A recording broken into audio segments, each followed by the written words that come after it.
నమస్తే, welcome to Disha TV. Telangana రాజకీయాల్లో అత్యంత కీలకమైన కాళేశ్వరం ప్రాజెక్ట్ అవకతవకల విచారణ ఇప్పుడు ఒక కీలక మలుపు తిరిగింది. జస్టిస్ పిసి ఘోష్ కమిషన్ ఇచ్చినటువంటి ఏర్పాటు చేసినటువంటి సవాల్ ఏదైతే ఉందో దానికి దాఖలైన పిటిషన్పై నేడు హైకోర్టు తీర్పు వెలువరించాల్సినటువంటి సమయం ఉండగా అనూహ్యంగా ఈ తీర్పు ఏప్రిల్ 22వ తేదీకి వాయిదా వేసింది ధర్మాసనం. అసలు మనం కొన్ని ముఖ్యాంశాలు మాట్లాడుకోవాలి. అసలు ఎందుకు ఏం జరిగిందనేది కూడా మాట్లాడుకోవాల్సినటువంటి టైం వచ్చింది. ఎందుకంటే గత ఏడాది కాలంగా రాష్ట్రంలో ఈ టాపికే అసలు హాట్ టాపిక్. దీనిపైన విచారణ జరుగుతూ ఉంది. మాజీ సీఎం కేసీఆర్ కావచ్చు, మంత్రి హరీష్ రావు కావచ్చు, స్మితా సబర్వాల్ ఎవరైతే ఐఎస్ స్మితా సబర్వాల్ ఉన్నారో వీలాంటి వాళ్ళు కీలక నేతలందరినీ కూడా కమిషన్ సవాల్ చేశారు. వారికి సంబంధించినటువంటి అవన్నీ తీసుకున్నారు. మార్చి 12న వాదనలు పూర్తయిన తీర్పును రిజర్వ్ చేసినటువంటి కోర్టు ఇప్పుడు మరికొంత సమయం తీసుకుంది. కోర్టులో ప్రధానంగా వచ్చినటువంటి అభ్యంతరాలు ఏంటంటే సెక్షన్ 8B, సెక్షన్ 8C. అసలు ఏంటి సెక్షన్ 8B, సెక్షన్ 8C అంటే? కేసీఆర్ తరపున న్యాయవాదులు కోర్టులో ప్రధానంగా వినిపిస్తున్న వాదన ఏమిటంటే ఈ కమిషన్ విచారణ ప్రక్రియ చట్టబద్ధంగా లేదని, section 8B, section 8C commission of enquiry act ప్రకారం ఎవరిపైనైనా ఆరోపణలు వచ్చినప్పుడు వారి ప్రతిష్టకు భంగం కలిగే అవకాశం ఉన్నప్పుడు వారికి నోటీసులు ఇవ్వాలి, తమ వాదన వినిపించుకునే అవకాశం ఇవ్వాలని కూడా వారు అడుగుతూ ఉన్నారు.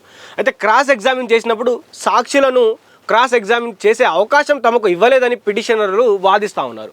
అయితే రాజకీయ కక్ష కనిపిస్తూ ఉందని ప్రభుత్వం ముందే ఒక నిర్ణయానికి వచ్చి కేవలం తమను బద్నాం చేయడానికే ఈ కమిషన్ వేసిందని కేసీఆర్ బృందం ఆరోపిస్తుంది.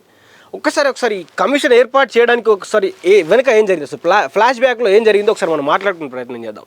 అసలు ఈ కమిషన్ ఎందుకు ఏర్పాటు చేయాల్సి వచ్చింది, దీన్ని వెనుకున్న కథ ఏంటంటే మేడిగడ్డ కుంగుబాటు. అసలు మొదట ఇక్కడే మొదలైంది. అక్టోబర్ 2023లో మేడిగడ్డ ఏదైతే లక్ష్మీ బ్యారేజ్ అని మనం పిలుస్తూ ఉంటామో ఆ పిల్లర్లు కుంగిపోయినాయి. దేశవ్యాప్తంగా అప్పటికప్పుడు అదంతా ఒక సంచలనంగా మారింది. కాంగ్రెస్ ప్రభుత్వం దీన్ని ప్రజలకు గట్టిగా తీసుకెళ్ళిపోయింది. అయితే కాంగ్రెస్ ప్రభుత్వం అధికారంలో వచ్చిన తర్వాత వెంటనే రేవంత్ రెడ్డి ప్రభుత్వం ఈ ప్రాజెక్టులో భారీ అవినీతి జరిగిందని, డిజైన్లో లోపాలు ఉన్నాయని ఆరోపిస్తూ జస్టిస్ పిసి ఘోష్ ఎవరైతే రిటైర్డ్ సుప్రీంకోర్టు జడ్జి ఉన్నారో ఆయన నేతృత్వంలో ఒక కమిషన్ వేసి విచారణ జరిపింది. అయితే కాగ్ రిపోర్ట్ ఏం చెప్తా ఉందంటే కాళేశ్వరం 1,00,000 కోట్లు దాటిందని, ఆశించిన ఫలితం రాలేదని కాగ్ నివేదికలో పేర్కొన్న అంశాలు ప్రభుత్వం ఆయుధంగా చేసుకుంది. అసలు విచారణలో ఏం తేలింది, కమిషన్ ప్రాథమిక పరిశీలనలు ఏ విధంగా ఉన్నాయంటే గత కొన్ని నెలలుగా జస్టిస్ ఘోష్ కమిషన్ వేగంగా విచారణ జరిపింది. అధికారుల విచారణ ఏదైతే జరిగిందో ప్రాజెక్ట్ డిజైన్ చేసినటువంటి ఇంజనీర్లు కావచ్చు, నీటి పారుదల శాఖ ఉన్నతాధికారులు కావచ్చు, ఈ కమిషన్ వీళ్ళందరినీ కూడా ప్రశ్నించింది. లోపాలు ఎక్కడెక్కడ ఉన్నాయంటే మేడిగడ్డ, అన్నారం, సుందిల్లా బ్యారేజ్ల నిర్మాణంలో నాణ్యత లోపాలు ఉన్నాయని, మెయింటెనెన్స్ సరిగ్గా లేదని ప్రాథమికంగా గుర్తించారు.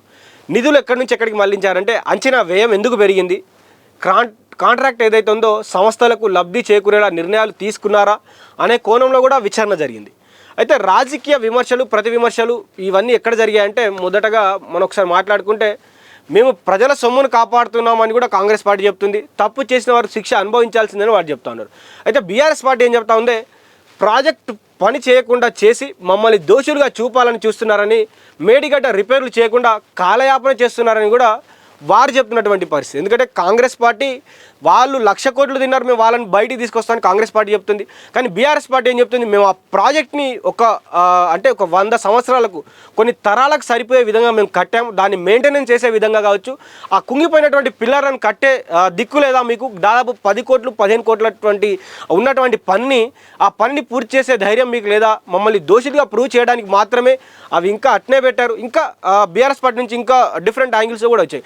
నిజంగా అది కూలిపోయిందా లేకపోతే వీళ్ళే బాంబులు పెట్టి కూల్చారనే దానిపైన కూడా వాళ్ళు చాలా అభ్యంతరాలు వ్యక్తం చేయడం జరిగింది. అదేవిధంగా వారు ఇప్పటికీ ప్రజలు గట్టిగా తీసుకెళ్లడం జరిగింది. లైక్ ఇంకా మేము సరే మా దగ్గర తప్పు జరిగి ఉండొచ్చు, మరి ప్రభుత్వం ఎందుకు దాన్ని సరి చేయట్లేదని కూడా ప్రజలు తీసుకుపోతా ఉన్నారు. ఇది ఇలా ఉండగా అసలు ఏప్రిల్ 22న ఏం జరగబోతా ఉంది, ఇప్పుడు అందరి కళ్ళు కూడా ఏప్రిల్ 22వ తేదీ మీద ఉన్నాయి. హైకోర్టు కనుక కమిషన్ విచారణ సరైనది అని అంటే కేసీఆర్ మరియు ఇతర నేతలకు చిక్కులు తప్పవు. ఒకవేళ విచారణ ప్రక్రియలో లోపాలు ఉన్నాయని కోర్టు భావిస్తే అది ప్రభుత్వానికి పెద్ద ఎదురు దెబ్బ అవుతుంది. 1,00,000 కోట్ల ప్రజాధనం వెచ్చించిన ప్రాజెక్ట్ భవిత్యం ఏమిటి, తప్పు చేసిన వారు బయటకు వస్తారా లేక ఇది కేవలం రాజకీయ చదరంగా మిగిలిపోతుందా అన్నది కూడా వేచి చూడాల్సిన అవసరం అయితే ఉంది.